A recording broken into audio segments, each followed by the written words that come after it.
I know a little bit about Jamaica, and I understand in Kingston, Trenchtown is a rough part of town. How did you survive?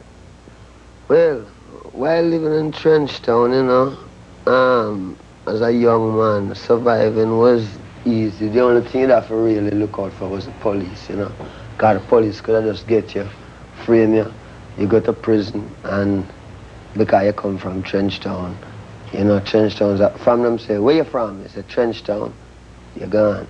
You get shipped out. You know, a lot of people are confused about what a Rasta really is and have a very negative image of the Rasta. Tell us what a Rasta is. See, Christ promised that he will return within 2,000 years, and him say when him come, him will be the King of Kings, the Lord of Lords, the conquering Lion of Judah, through the lineage of King Solomon and King David. Now, my life have great meaning to me, so I really search to find out if God is here. When I search, I look in at Ethiopia, I look all about, looking at Germany, because I'm not prejudiced. I look for God. I looking at Ethiopia, I say, one man stand up with these names, Emperor Haile Selassie, name King of Kings, Lord of Lords, conquering Lion of Judah, through the lineage of King Solomon and King David, written in the Bible. One of my things is that the Bible, them say that King James edit the Bible. Now, my understanding is that if King James edited the Bible, I don't think he would edit it for the benefit of black people. So when the revelation turned out that Haile Selassie is the King of Kings and the Lord of Lords, coming straight through the lineage of King Solomon and King David, then we really know that this is the Christ's return. Because we know in this world, when the white man edit it, he wouldn't edit it in our behalf. He would have more edited to make it look like England going to be the big thing. But in the last days, they'll prove out that is Ethiopia, Haile Selassie, and Haile Selassie's name is Rasta. So we are called Rastas, called by his name. And then it's a lot of things. We go as far as saying, him say when him return and you call upon him, now this is God, him say when him return and you call upon him, your mother and your father will forsake you. Now, we know that if you call upon the Catholics, them embrace you. If you call upon the Church of God, them embrace you. Any religion you call upon, you might get embraced. The only religion them push you off from is Rasta. But that just makes the truth more real, because them say, when you call upon my name, your mother and your father will forsake you. And that is why today you hear Rasta get so much bad name. It's not because Rasta do anything bad, but it's because all the prophecy go with it. If your mother and your father will forsake you, just imagine people who don't even know you. You know what I mean? Well, in most religions, you go to church on Sunday, and you may go to a Bible class once or twice during the week, and that's it. Yeah. Is it pretty much basically the same in Rasta, or is it more involved? No, we say that the man is the church. The Bible is there. But what we find out now is that a lot of people read the Bible, but them don't understand the Bible, because the approach to the Bible is wrong. I mean, there's no way you can read a book. You just take up a book and just read it in the middle and figure you can find out what was happening from the beginning to the middle. The Bible is a whole book with a whole tradition in it. And from them read to Genesis to Revelation, the whole truth of the whole straight road with the overstanding is there.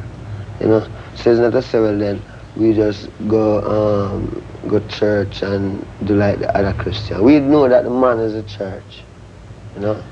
Because you just can't overthrow the truth. We, our people, have our roots. When we search for it, we find it in a Rasta. Because we don't see, there's no other way. We don't see no other way. It's Rasta we find the roots in there, How do you handle fame? I handle fame by not being famous. Come on, you're a famous man. No, I mean, not to me. No?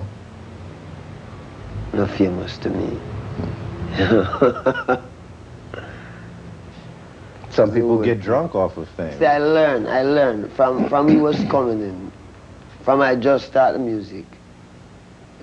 You know, the people them want me. Them show me say, hey, this game is a game where if you don't mind sharp, you lose your consciousness. So the only way you can lose your consciousness is because if you figure say you're getting, some people say rare, your head might get swell. Right. And if your head swell, that's it. So you know, really don't keep my head in a bandage that it can't swell. True. How do you handle the women that come at you in droves? People have visions of women beating down the door to get at Bob Marley and grabbing clothes. Is it like that? No. No? No. Woman easy, you know.